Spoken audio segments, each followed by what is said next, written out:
Hi everyone, Roy here with this week's Onshape Tech Tip. When modeling complex surface geometry, it is critical to check the quality of the resultant surface. One way of doing this is by showing curvature on the surface.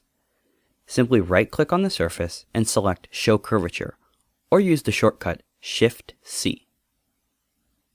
This function will display curvature combs and even allow you to configure the number of U and V curves generated on the face.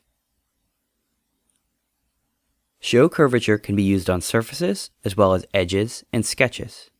Here we can quickly see a curvature comparison between two very similar looking curves.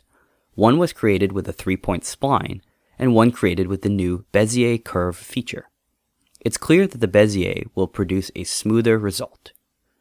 For more information on Bezier curves, check out our What's New documentation. And as always, stay tuned each week for more tech tips.